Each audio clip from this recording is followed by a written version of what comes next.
18.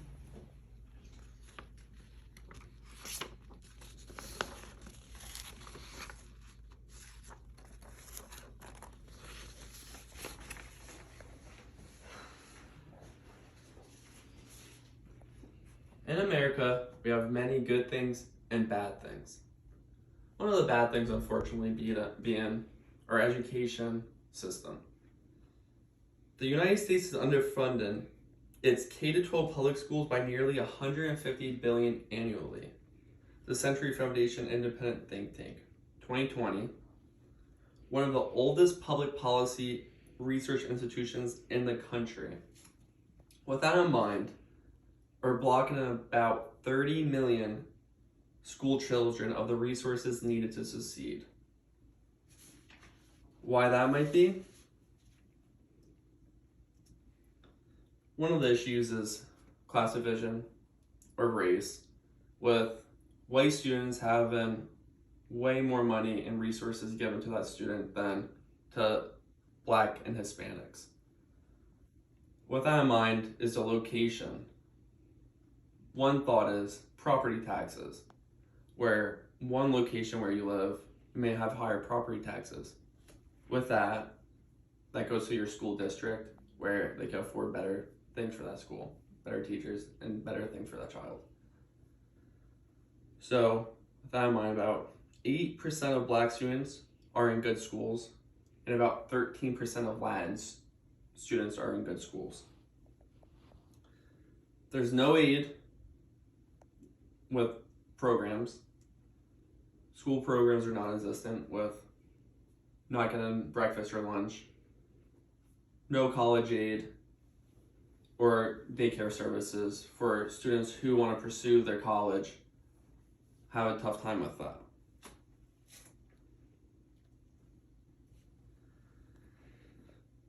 There's many poor states, unfortunately one of them being Mississippi. The 20% poverty rate, we're looking at about 18% of youth ages 18 to 24 without high school degrees who are not in school or working in 2018, according to Talk Poverty 2020, aren't given back to the community. That's about 1 in 5 people not helping their local area for the next generation to succeed. With that, you create a cycle. Another state, a state which is next to Mississippi, Louisiana, which has a 19% poverty rate. Many poor schools also in that state, looking at about a 7,000 on average funding gap between students, which to me is entirely race-based. But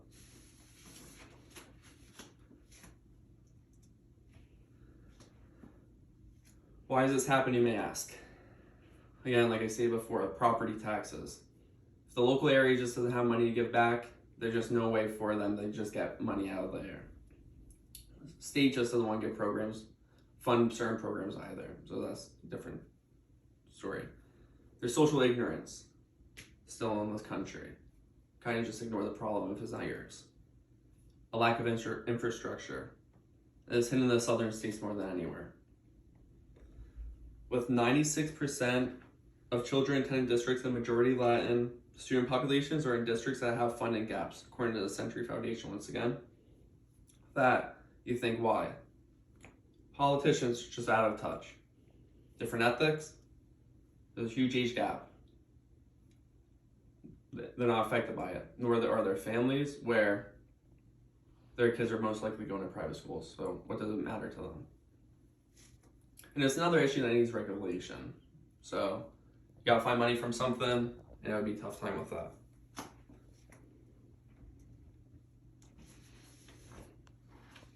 One way would be legalization of online sports gambling, which is in the early stages right now, has worked in 14 states so far, one being New Jersey, which made $350 million in the year of 2020.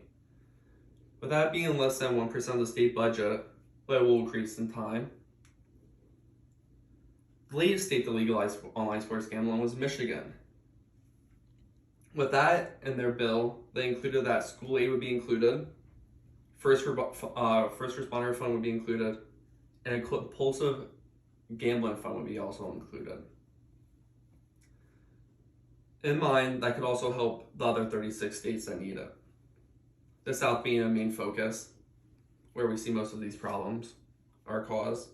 And it starts with education. Build a foundation, like I said before, for future generations to be able to help their future generations. An Oxford University report found that the legalization of sports betting would contribute as much as $14 billion to the US GDP annually. Patrick Hoff, Foundation for Economic Education, 2018. Question that may be asked, will it affect the integrity of sports? I don't think so. I think the integrity of sports will stay the same. For example, Tom Donahue was removed from NBA officiating games for gambling and making questionable calls, according to Jeff Townsend, Bleacher Report 2008. He served 15 months in prison, and after that, there has never been another major scandal like that.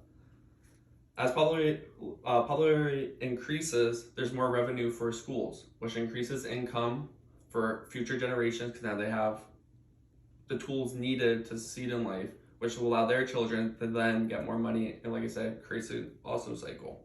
It also could be alternative vice, where instead of maybe going out Friday night, going to a local bar and just spending money, you could just gamble, watch sports at home, and just relax. And then you're giving back to your community in a way. All we know is low-income school districts need help. And one thing that can help it would be online sports gambling, which everyone now has a phone and an app. One small step will lead to a lot more change.